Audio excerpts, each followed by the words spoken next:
I develop a new sense of appreciation with every visit to King's Dominion. This is a beautiful park that has unique characteristics, a decent kids section, nice scenery, and of course, a solid selection of roller coasters.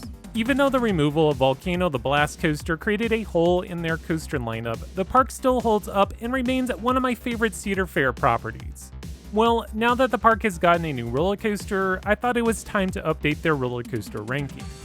Something new this time around, I will be splitting the coasters into groups. I thought that it was a little bit easier to categorize, that way you know how close in ranking some of the roller coasters actually are. Well, let's be real, a ranking of all the roller coasters at any park will change with each visit, but most likely they will only shift one ranking or so. Each coaster will now fall into one of 5 groups. Kiddie coasters, this one is pretty self-explanatory. Dumpster fire, this tier is for all the truly bad roller coasters in the park. Middle of the road, you know, the rides that aren't bad but aren't exactly good rides, they have their moments of enjoyment. Next grouping will be good coasters. These are the solid B or A ranked roller coasters, most will consider them amongst the best in the park. Finally, if the coaster merits it, we have the elite class. This tier is reserved for the best of the best roller coasters.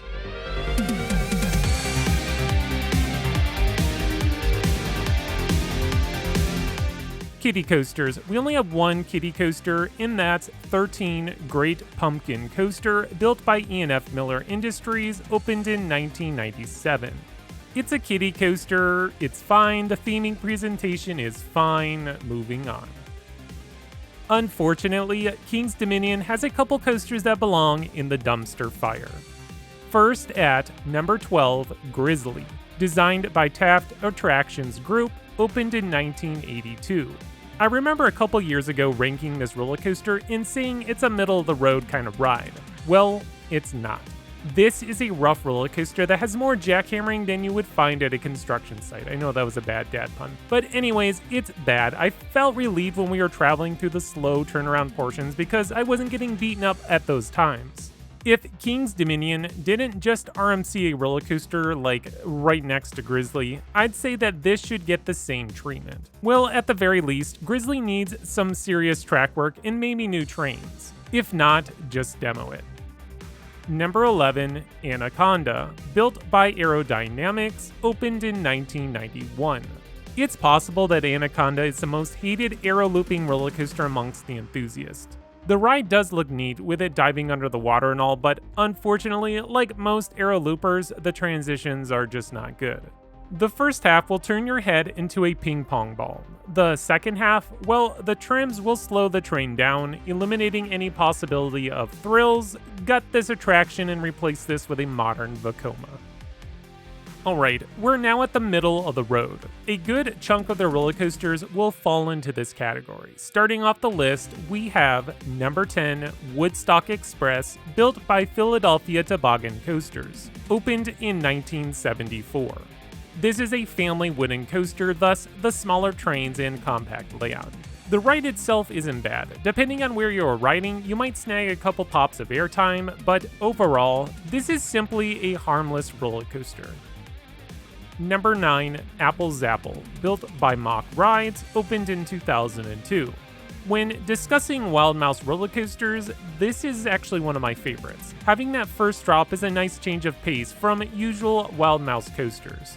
The rest of the ride is typical, but it is a fun ride. My daughter Braylon really enjoys this coaster, and in some ways, I think she prefers this over Twisted Timbers, which I'm sure her opinion will change in the coming years. Regardless, this is a fun family coaster, can't go wrong with it. Number 8, Reptilian, built by Mock Rides, opened in 1988. One of the only remaining toboggan coasters left in the United States, King's Dominion made the smart move by renaming and retheming this from Avalanche to Reptilian. Now, this coaster fits in nicely with the Expedition section of the park. The ride, just like Apple Zapple, is harmless. No super thrills, just a fun family-style attraction. Number 7, Flight of Fear, built by Premier Rides, opened in 1996. I know that some would argue that Flight of Fear belongs in the Good Coaster collection, but for me, this is basically a one-and-done attraction. The lap bar and seat design on this coaster doesn't accommodate my 6 foot 3 inch body. I hear that some taller folks that this isn't a problem, but for me, it's a challenge to fit my legs under the restraints, let alone be able to sit up properly in the car, which is the ultimate reason why I just don't ride it anymore. If I can't sit properly in the seat, it's just not worth it. The coaster itself is fun, I guess, the launch isn't super intense, but the layout is full of inversions and twisted craziness. Number 6, Backlot Stunt Coaster, built by Premier Rides, opened in 2006. If there is one thing that King's Dominion isn't lacking in, that would have to be their family coaster collection. Backlot Stunt Coaster is a decent family launch coaster that has an interesting theming, well, when it works. The layout is okay, but surprisingly intense during that upward helix. The lap bars are similar to that on Flight of Fear, but I managed to fit better inside these trains. Overall, you can't go wrong with this coaster. It's a nice palate cleanser before making your way onto the more intense attractions. Number 5, Racer 75, built by Philadelphia Toboggan Coasters, opened in 1975. Last year I wasn't able to ride Racer 75, so I ranked it based off of my memory from 2016. Well, this ride ended up being better than what I remember. There may be a few bad spots, but overall, this isn't a rough ride. I was surprised with the amount of airtime Racer contains. The whole way out and back is littered with quick pops of floater airtime. In some ways, it kind of reminds me of Phoenix at Knoebels. The ride wasn't racing when I was on it, but I'm sure that adds a whole new dimension of fun when it is. Alright, now we are moving on to the good coasters. Number 4, Tumbili, built by SNS Sandside Technologies, opened in 2022.